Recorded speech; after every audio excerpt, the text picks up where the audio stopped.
uno de los más ilustres poetas norteamericanos. Julia Alba, de nacionalidad dominicana, nos dice: el año pasado en California conocí a un afroestadounidense dominicano que contrajo matrimonio con una japonesa y tuvo con ella un hijo. Este niño es un afroestadounidense dominicano japonés. Mi hermana dominicana está casada con un danés. Sus hijos hablan danés, inglés y español. ¿Y sabe usted? Les encanta comer arroz con habichuelas sazonado con arenques en escabeche. Nos estamos convirtiendo en un planeta de híbridos raciales y culturales. Fin de la cita. Estados Unidos en sí misma es un poema. Es el más grande de los poemas, como dijo una vez Whitman. Cito: esta no es solo una nación, sino una nación rebosante de naciones, y el bardo estadounidense será el cosmos, feliz de transmitir cualquier cosa a cualquiera. Desde 1883 se han publicado aproximadamente 15 biografías de Walt Whitman. La primera la escribió el propio Walt Whitman cuando publicó su propio borrador de Richard Maurice Book, 3 escritas por franceses, otras 3 por ingleses y una por un canadiense. Otra la de Emory Holloway, quien ganara el Pulitzer en 1926. A Whitman le llaman el poeta del Nuevo Mundo, o el poeta de América, o el poeta rebelde, como lo llamó Martí.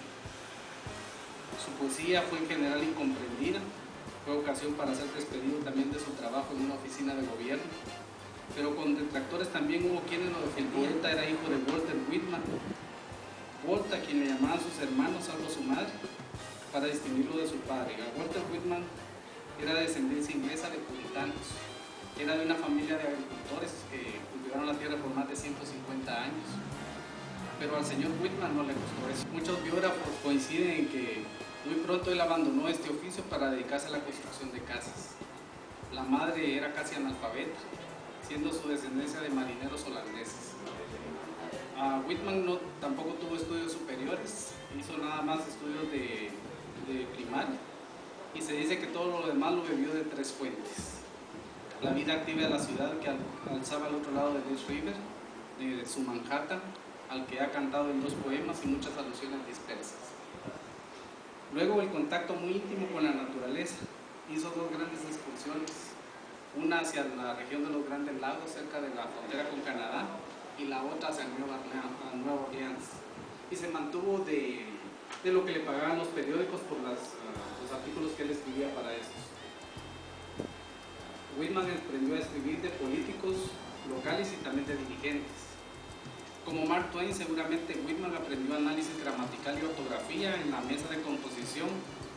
Hablar sobre Whitman, el periodista, se podría decir muchísimas cosas, pero solo basta decir que entre su labor periodística fundó el periódico El Long Islander, el cual no solo lo escribió, lo compuso, también artículos, lo distribuyó por toda la isla, y no fue el único escritor norteamericano en aprender el oficio de una imprenta, también de redacción en un periódico, por mencionar Benjamin Franklin, Mark Twain, Ernest Hemingway, entre otros que también lo hicieron. Al destacar los enclaves históricos, Whitman mencionó la conspiración de los negros de 1741, en la que 83 personas, en su mayoría negros, fueron quemados en la hoguera, colgados, transportados o vendidos como esclavos a las gusales de conspirar para destruir a la ciudad. Una de las hogueras donde ardieron los negros, señaló, estaba en la intersección de Wall Street. Y como decía Whitman: vosotros que por la mañana bajáis a la ciudad para hacer negocios, qué poco pensáis en el horrible espectáculo que más de una vez se expuso en esta esquina. Aullidos, chillidos de desesperación, la multitud alrededor, indiferente, impasible. Luego de perder Whitman su empleo en el Eagle de Nueva York, se traslada a trabajar en el Crescent de Nueva Orleans, periódico que apoyaba la esclavitud. Imagínense ustedes. Algunos biógrafos han especulado sobre la posibilidad de que Whitman perdiera su trabajo por sus ideas antiesclavistas. Mientras estuvo ahí por aproximadamente 2 años, nunca se mostró al respecto. La persona que sucedió a Whitman como director en el Crescent no fue nada más y nada menos que William Walker, una persona con sentimiento de su superioridad yanqui, quien luego de autoproclamarse comandante en jefe de la República de Nicaragua, incendiario y orador, que sería finalmente ejecutado en Honduras en 1860. Imagínense ustedes la difícil postura de Whitman al tener que publicar sus escritos literarios a la par de algunos anuncios proesclavistas. Y escuchen algunos ejemplos. Negros, negros. Por Pearson and Bonneville Subastadores. Oficina 67 del Gravier Street. Se venderán en subasta el sábado 15 de abril a las 12 en punto en los portales del banco. Los nombres: Templo, negra, 35 años, cocina francesa y americana, habla francés e inglés, honesta y abstemia. Jane, probablemente negra, cocinera, lavadora, planchadora y número 1 como mano de obra en el campo totalmente garantizada. Luis, muchacha negra, unos 15 años, niñera y criada para el hogar, buenas recomendaciones, buen carácter, totalmente garantizado. Brice, negro, unos 25 años, buen encargado de almacén, mozo de cuadra y tonelero con experiencia, a plazos o en efectivo.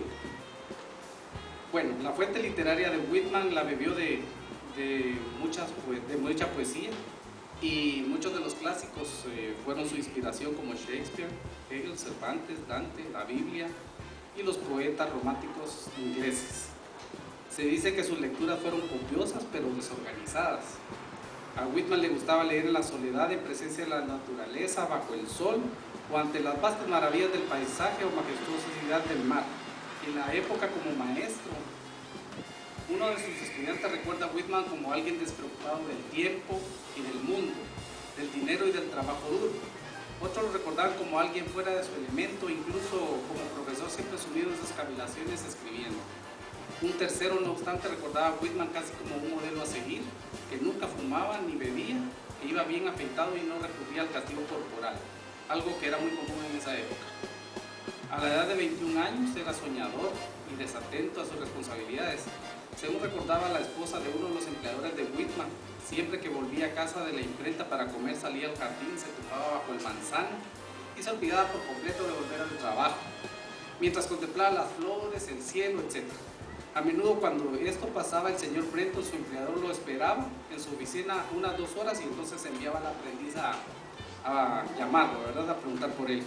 Entonces él se levantaba de mala gana y regresaba despacio al taller. 37 años le llevó a escribir y corregir y aumentar sus famosos poemas que componen su grandiosa obra Hojas de Hierba.